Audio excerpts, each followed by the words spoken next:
Hello and good morning to everyone. Today we are starting another new chapter, that is chapter number 23, Government. So as you can see, the topics which we are going to see in this chapter, that is we are going to see difference between democracy and authoritarianism. So what is democracy? We all have read about this. हम लोगों ने थोड़ा बहुत जानकारी रख के रखी है, वैसे भी सबको पता होता है ऑलमोस्ट कि डेमोक्रेसी का मतलब क्या होता है। मतलब ऐसा एक रूल जिसमें सब लोग जो है वोट देते हैं मिलकर। ऑथोरिज्म जो होता है अथॉरिटेरिज्म, ये ऐसा होता है रूल जिसमें सब लोग वोट नहीं देते हैं।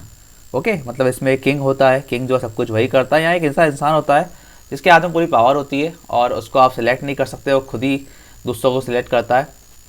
Next we will see parliamentary and presidential democracy. तो प्रेसिडेंशियल डेमोक्रेसी, ये जो डेमोक्रेसी है ये इसके दो तरीके होते हैं। तो उसमें हम देखेंगे दो तरीके कौन कौन से हैं, पार्लियामेंट्री और प्रेसिडेंशियल। फिर देखेंगे हम कॉन्स्टिट्यूशन क्या होता है, और कॉन्स्टिट्यूशन के अंदर एक चीज़ होती है इसको हम बोलते हैं यूनिवर्सल एडल्ट फ्रेंचाइज, ये क्या होती है। तो चलिए स्टार्ट करते हैं इस चैप्टर को। Every country needs a government to get the things done in an organized manner. Government is a body that governs, make laws and has the power to enforce those laws. तो हर country में government की बहुत ज़रूरत होती है। Government क्या करती है, उस कंट्री में लॉ बनाती है, लॉ को फुलफिल करती है, सब लोगों को जो है एक साथ रखती है, एक समान रखती है। It makes and implements various rules and principles that helps in running the country smoothly. तो कंट्री को स्मूथली रन करने के लिए जो है सारे के सारे रूल्स और पॉलिसीज ये गवर्नमेंट बनाती है। The government is the most important component of the state and it determines the power exercised by it. तो सबसे इंपॉर्टेंट एक होता है गवर्नमेंट, स्टेट के अंदर बहुत इंपॉर्टेंट होती है, बहुत इंपॉर्टेंट कंपोनेंट होता है। The organization that people set up to protect their community and to enforce its rule is a government. Its functions are, तो देखिए फंक्शन क्या है गवर्नमेंट के, क्या क्या काम करती है government. Build the infrastructure of the country. Infrastructure मतलब देखिए आप देख सकते हैं फोटो में, ऐसी बड़ी बड़ी बिल्डिंग्स बनाना, ये रोड बनाना। ओके, उसके बाद जितना भी आप इंफ्रास्ट्रक्चर देखते हैं, मतलब अपने आसपास आप जितने भी बिल्डिंग्स देखते हैं गवर्नमेंट की, जितने आप रोड्स देखते हैं, टावर्स देखते हैं, इन सब चीज़ों को हम बोलते हैं इंफ्रास्ट्रक्चर, जो कि बहुत ज़रूरी है हमारे लिए, हमारे रहने के लिए, अच्छे से रहने के लिए। तो ये सब काम किसका होता है, गवर्नमेंट का होता है बनाना इसको। Maintain law and order. Law and order, कानून को जो है अपना मेंटेन रखना कंट्री के अंदर। Look after the welfare of people by providing education, health services, public utilities, है फ्री में हेल्थ सर्विस देना, एजुकेशन प्रोवाइड करवाना, that is the work of government.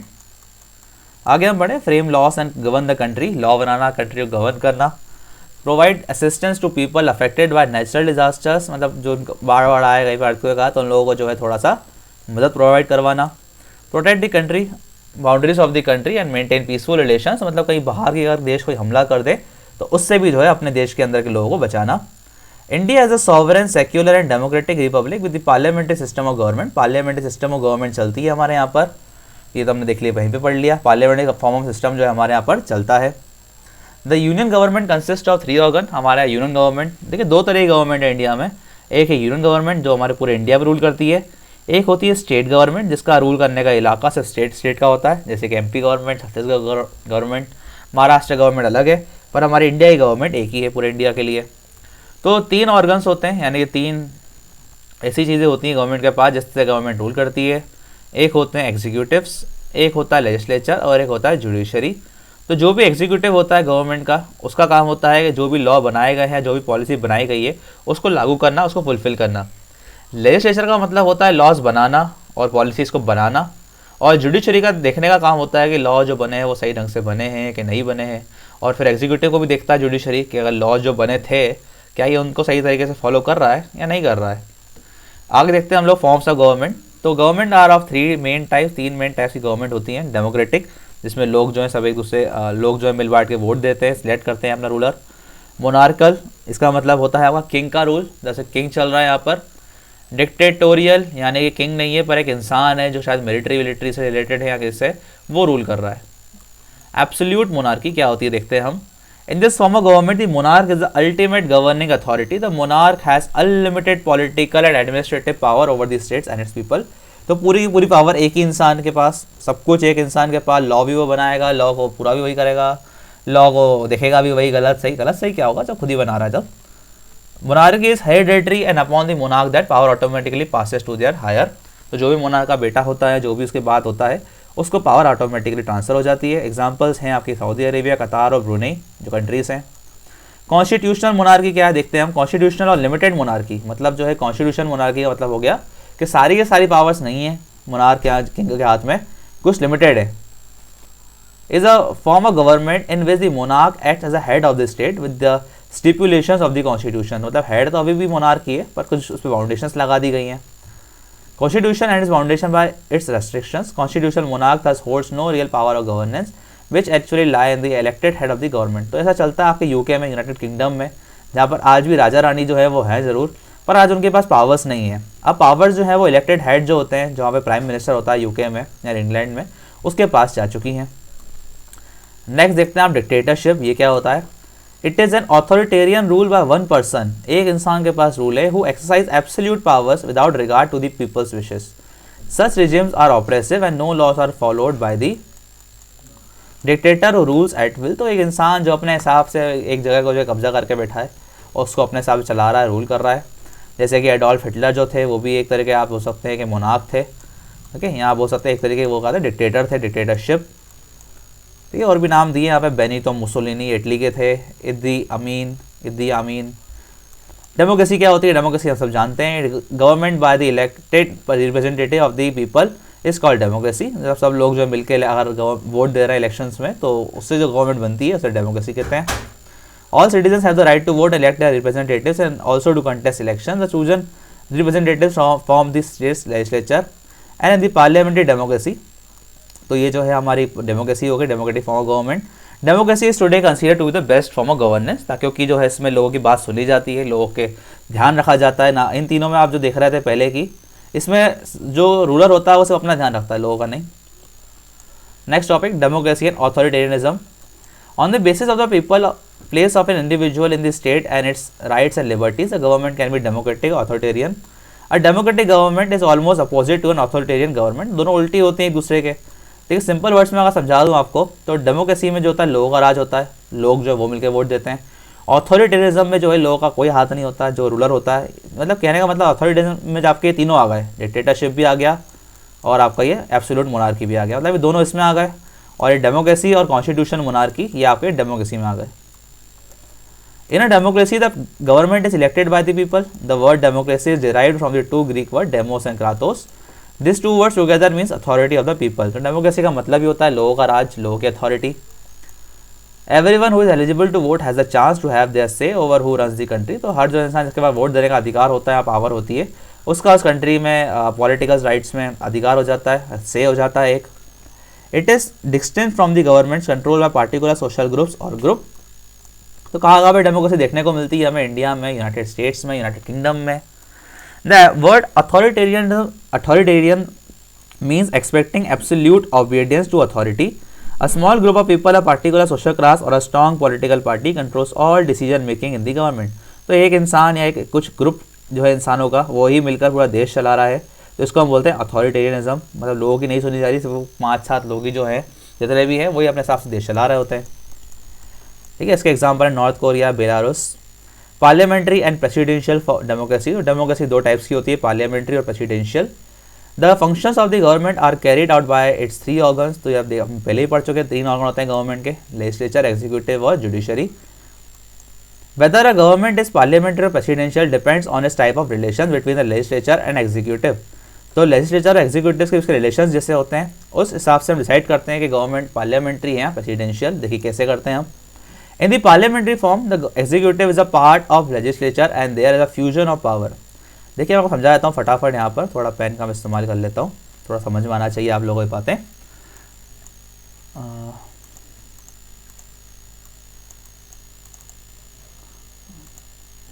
Okay, सो आप देख सकते हैं, ये आप मान लीजिए पार्लियामेंट फॉर्म ऑफ गवर्नमेंट है, और मैं लिख लेता हूँ यहाँ पर आपके लिए प्रेसिडेंशियल फॉर्म। एक पार्लियामेंट है और एक प्रेसिडेंशियल है।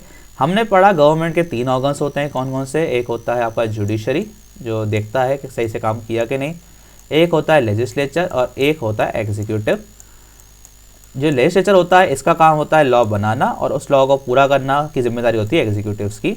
तो देखिए अगर ये लेजिस्लेचर और एग्जीक्यूटिव मान लीजिए एक ही इंसान है दोनों, ओके, जैसे मान लीजिए एक ही इंसान है, मतलब मान लीजिए जब ये लोग, मान लीजिए ये कोई मिला के 100 लोग हैं, मिनिस्टर जिसको बोलते हैं हम लोग, 100 मिनिस्टर हैं, ठीक है। 100 मिनिस्टर्स ये सब लोग मिलकर जो हैं एक साथ ये लोग पार्लियामेंट में बैठते हैं, ये लोग ही जो है लॉ बनाते हैं और फिर यही लोग अगर लॉ को जो है पूरा भी करते हैं। इस तरीके की गवर्नमेंट को हम बोलते हैं पार्लियामेंट्री गवर्नमेंट।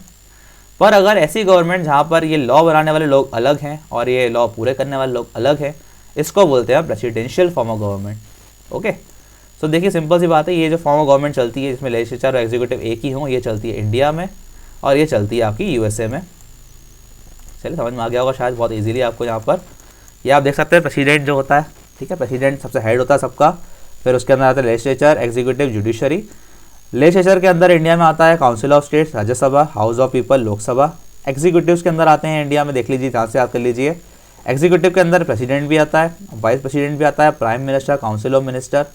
जुडिशरी के अंदर इंडिया में chief justice of India, supreme court के जजेस और हाई कोर्ट के जजेस। ओके, तो ये प्रेसिडेंशियल और पार्लियामेंट्री फॉर्म की बात हो गई। एक और अंतर इसमें ये भी है कि पार्लियामेंट्री फॉर्म ऑफ गवर्नमेंट में जो है प्राइम मिनिस्टर, ये जो दिख रहा है आपको फोटो में, ये हेड होते हैं। Prime minister is the head of the government. और प्रेसिडेंशियल फॉर्म ऑफ गवर्नमेंट में प्रेसिडेंट जो है वो हेड होता है देश का।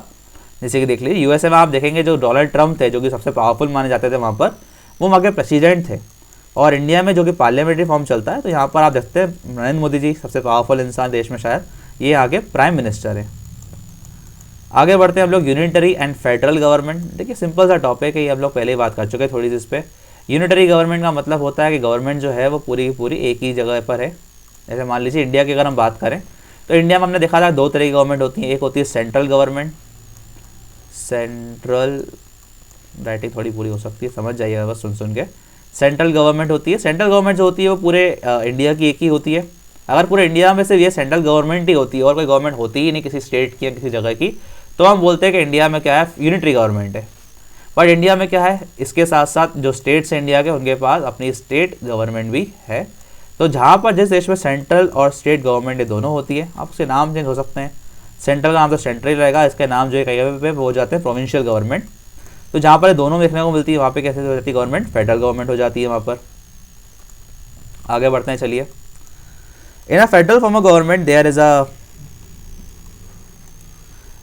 अ distribution of power between the central and state government. तो पावर का डिस्ट्रीब्यूशन होता है, कुछ फंक्शंस इनके होते हैं सेंट्रल के करने के, कुछ फंक्शंस इनके होते हैं, दोनों मिलकर काम करती हैं अपने अपने जगह पर। The judiciary is supreme in the federal government, it interprets the law made by federal and provincial governments. It also settles any dispute, अगर इन दोनों के बीच में कोई लड़ाई वड़ाई होती है, कुछ मतलब अगर कुछ लॉ पे इन दोनों सहमत नहीं हो पाते, तो वो लॉ की जो है सहमति कौन करवाता है, जुडिशरी करवाती है, सुप्रीम कोर्ट करवाता है। Next is constitution. What is constitution? तो कॉन्स्टिट्यूशन क्या है आपका, a constitution is a set of fundamental principles और established precedents according to which a state और अदर ऑर्गेनाइजेशन इज गवर्नड। तो ये आपकी एक किताब बोल सकते हैं, आप इसको बोल सकते हैं एक सेट ऑफ फंडामेंटल प्रिंसिपल्स, कुछ कानून लिखे हैं इसके अंदर, कुछ लॉ लिखे हैं जिसके हिसाब से देश को जो है चलाया जाता है, गवर्न किया जाता है। देश जो है इस लॉस जो उसके अंदर लिखे होते हैं उसके हिसाब से ही चलता है। बिल्कुल गवर्नमेंट को भी जो है उसके हिसाब से ही काम करना पड़ता है और जुडिशरी को भी उसके हिसाब से डिसीजन देने पड़ते हैं। These rules together make up that is constitute the fundamental governing principles of a country। ये कंट्री के क्या होते हैं, फंडामेंटल प्रिंसिपल्स होते हैं गवर्निंग के, इनके हिसाब से गवर्नमेंट चलती है, सब कुछ चलता है। The rules of constitution determine the distribution of powers and authority. ये क्या बताता है कॉन्स्टिट्यूशन कि किस इंसान के पास कितनी पावर है, कितनी अथॉरिटी है काम करने की। It helps to limit the power and authority of every governing body. हर इंसान की पावर को लिमिट कर देता है। अगर मान लीजिए साफ साफ लिख दिया है गवर्नमेंट में जो है प्रेसिडेंट के ये 10 काम है, तो 10 कामों के अलावा प्रेसिडेंट ज़्यादा काम कुछ कर नहीं सकता, और कोई काम करेगा तो ये कॉन्स्टिट्यूशन मना करेगा उसे करने से, या सुप्रीम कोर्ट मना कर देगा। There are different types of constitution, written और अनरिटन, रिजिड और flexible. The constitution of India is the longest written constitution of any sovereign country in the world. सबसे बड़ा कॉन्स्टिट्यूशन है वर्ल्ड में इंडिया का। ऐसा हम क्यों बोल रहे हैं, क्योंकि कॉन्स्टिट्यूशन के अंदर होते हैं आर्टिकल्स। ठीक है, आर्टिकल्स का मतलब क्या होता है, बहुत सारी बातें होती हैं उसके अंदर, एक एक बात को हम बोलते हैं एक आर्टिकल हो गया, एक बात मतलब एक आर्टिकल। ओके, एक कोई बात लिखी है, मान लीजिए जैसे कि आप हमारा फंडामेंटल राइट है, राइट टू स्पीच है, हमारे पास बोलने का अधिकार है, तो एक बोलने का अधिकार एक आर्टिकल हो गया हमारा।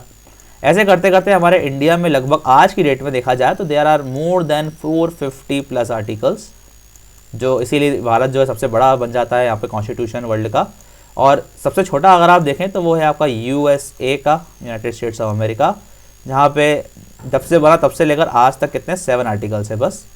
ओके, अभी 7 आर्टिकल्स हैं, अब यहाँ पे इतने हैं, तो ये बहुत बड़ा हो गया कॉन्स्टिट्यूशन। दूसरी बात ये आप देखने वाले नेक्स्ट आपका जो ये दिख रहा है आपको टॉपिक, रिटर्न और अनरिटन कॉन्स्टिट्यूशन। देखिए अनरिटन का मतलब ये नहीं होता कि इसे कहीं लिखा नहीं गया या ऐसा वैसा। देखिए दोनों में सिर्फ एक ही बड़ा अंतर है। जैसे मान लीजिए इंडिया का कॉन्स्टिट्यूशन जो है वो है रिटर्न है। ओके, रिटर्न कॉन्स्टिट्यूशन का मतलब क्या हो गया कि आपने एक ही बुक में जो है सब कुछ लिख दिया। एक ही बुक में आपने जो जो शास्त्र थे, जैसे आपने जो इसको हम बोलते हैं कॉन्स्टिट्यूशन ऑफ इंडिया की किताब आती है जो, उसी के अंदर आपने सब कुछ लॉ लिख दिए ताकि कोई भी अगर बात करनी हो सब कुछ उसके अंदर लिख दो। अब अनरिटन का मतलब होता है कि आपने जो लिखा है लॉ बना है पूरे कंट्री की, किसी एक डॉक्यूमेंट में नहीं है, ये ऐसे बहुत सारे छोटे छोटे डॉक्यूमेंट में। ओके, जैसे आपको आज लगा कि यार ये कानून पास करना चाहिए, आपने उसका एक डॉक्यूमेंट बनाया उसका और आपने पास कर लिया। आपको लगा कल के यार ये हमें एक और पास करना था, एक और बना लो। तो ऐसा मतलब बातों करते करते आपने ऐसे बहुत सारे डॉक्यूमेंट बना लिए। ये सब बातें कहीं एक जगह पे नहीं लिखी हैं, ठीक है। तो इस जगह इस तरीके के कॉन्स्टिट्यूशन को हम बोलते हैं अनरिटन। और इस तरीके का कॉन्स्टिट्यूशन चलता है आपका यूके में, यूनाइटेड किंगडम में। क्योंकि यूके देखिए कभी भी ऐसा नहीं हुआ कि किसी के अंडर में जो है रूल हुआ हो इसका, यहाँ इनके यहाँ दिक्कत गई भी नहीं ऐसे कॉन्स्टिट्यूशन बनाने की। क्योंकि जब से यहाँ पे लिबर्टी आई, जब से यहाँ पे आइडियाज़ आए लिबर्टी उन सब चीज़ों के, तब से इन्होंने एक कॉन्स्टिट्यूशन बनाया और ऐसे करके बनाते चले गए और करते करते करते करते ठीक है। आगे बात करें हम लोग इंडिया कॉन्स्टिट्यूशन कब से इंडिया ने अडॉप्ट किया, तो अडॉप्ट किया इंडिया ने 26 जनवरी 1950 को, जिसको हम क्या बोलते हैं, republic day. It is based on a number of different laws, statutes and treaties. It has 2 basic principles. India constitution में 2 बेसिक प्रिंसिपल्स हैं, जैसे कि रूल ऑफ लॉ, सबसे ऊपर जो है कानून रहेगा, कानून से ऊपर कोई नहीं। द सुप्रीमेसी ऑफ पार्लियामेंट, जो पार्लियामेंट है इंडिया की वो सुप्रीम है, उससे ऊपर कोई नहीं होगा। Rigid and flexible constitution, simple सा मीनिंग है अगर एक कॉन्स्टिट्यूशन में आप कोई बदलाव कर सकते हैं बड़े आराम से, बड़े आसानी से, बिना ज़्यादा वोटिंग करे, बिना लोगों से पूछे, बिना स्टेट से पूछे, तो आपका कॉन्स्टिट्यूशन कैसा है, फ्लेक्सिबल है। और अगर आपको कॉन्स्टिट्यूशन में कोई चेंज करने के लिए पार्लियामेंट में आपको एक एक इंसान से पूछना पड़ता है, आपको 100% लोगों की वोटिंग चाहिए, आपको स्टेट से भी परमिशन लेनी पड़ती है, तो कॉन्स्टिट्यूशन कैसा हो गया, आपका रिजिड हो गया। मतलब उसको चेंज करना आसान नहीं है, कोई बदलाव करना उसमें आसान नहीं है। लास्ट टॉपिक है आपका शायद चैप्टर का, यूनिवर्सल एडल्ट फ्रेंचाइज। सिंपल सा इसका मीनिंग है, यूनिवर्सल मतलब सब लोग, एवरीवन। एडल्ट का मतलब हो गया जो आपके बड़े लोग हो गए, ठीक है। फ्रेंचाइज का मतलब हो गया एक समानता, मतलब किसी में भेदभाव नहीं। तो देखिए जितने भी लोग इंडिया में, इसका मतलब होता है कि जितने भी एक एज लिमिट डिसाइड कर लीजिए, एक कंट्री जो एक एज लिमिट डिसाइड कर ले, जैसे कि इंडिया में जो है 18 ईयर्स, तो 18 ईयर्स के ऊपर जो भी 18 प्लस है, 18 प्लस कोई जो भी होगा वो उसको अपने हिसाब से वोट देने का अधिकार है। ओके, वो इंसान वोटिंग में पार्टिसिपेट कर सकता है, ठीक है। ज़रूरी नहीं कि इलेक्शन में खड़ा हो, क्योंकि इलेक्शन में खड़ा होने के लिए 25 ईयर्स चाहिए, कहीं पर 35 चाहिए। लोकसभा में के लिए आपको 25 चाहिए, राज्यसभा के लिए यूनिट 35 ईयर्स ऑफ एज, पर वोट देने के लिए यूनिट 18 ईयर्स। अब आप मेल हो, आप फीमेल हो, आप किसी भी तरीके के इंसान हो, आप चल पाते हो, नहीं चल पाते हो, काले गोरे, no matter what, if you are 18 plus you have right to vote. इस तरीके के बात को हम बोलते हैं यूनिवर्सल एडल्ट फ्रेंचाइज, इसको बोलते हैं हम, ठीक है। इसका मतलब होता है यूनिवर्सल एडल्ट फ्रेंचाइज, ठीक है। नोन एज यूनिवर्सल सफरेज, मतलब हर जगह जहाँ पर भी देश है आपका, जहाँ तक भी फैला हुआ है, वहाँ पर आपके सब लोगों को अधिकार है। देख सकते हैं आप लोग कितने सारे लोग यहाँ वैसे ही खड़े हुए वोट देने वाले, ठीक है। ये भी इंडिया में लागू हुआ कब से, 26 जनवरी 1950 से हुआ लागू। ये भी पहले एज 21 ईयर्स थी, अब जो इसको घटा के 18 ईयर्स कर दिया। यहाँ पे एक बात लिखी है, इसको भी देख लेते हैं। South Africa was the last major country that did not allow women to vote. South Arabia सबसे बड़ी कंट्री थी अभी लास्ट में, जिसमें वुमेन को अलाउ नहीं था वोट देना। But this change in 2015 municipal election when women voted for the first time in the country history. तो 2015 में सबसे पहले वुमेन्स को राइट दिया गया वोटिंग करने का। मतलब वहाँ पर भी अब जो है वहाँ पर भी लगभग आ चुका है यूनिवर्सल एडल्ट फ्रेंचाइज। यहाँ पे भी फोटो दी हुई है, आप देख सकते हैं, हम पहले ही पढ़ चुके हैं। कॉन्स्टिट्यूशन में भी 3 ऑर्गन्स होते हैं, लेजिस्लेटिव, एग्जीक्यूटिव और जुडिशियल, ठीक है। इसका एग्जीक्यूटिव का हेड होता है प्रेसिडेंट, जुडिशियल का हेड होता है सुप्रीम कोर्ट के CJI, chief justice of India, और लेजिस्लेटिव में हेड होती है पार्लियामेंट। पार्लियामेंट के 2 हाथ होते हैं, एक ऊपर वाला हाथ राज्यसभा, नीचे वाला हाथ यानी कि lower house is Lok Sabha. Okay, simple सा चैप्टर था, सिंपल सी बातें थी इस चैप्टर में। ओके, आप आगे भी इस चैप्टर में, हम नेक्स्ट चैप्टर में कंटिन्यू करते हैं आपकी पढ़ाई को। ओके, तब तक के लिए देखते रहिए, और आगे जो हमने चैप्टर पहले कवर किए उन्हें भी कवर कीजिए, पीछे का चैप्टर न छोड़िए, बार बार देखिए 1-2 वीडियोज़ को, ठीक है, याद हो जाएंगी चीज़ें, ठीक है। In the last, thank you.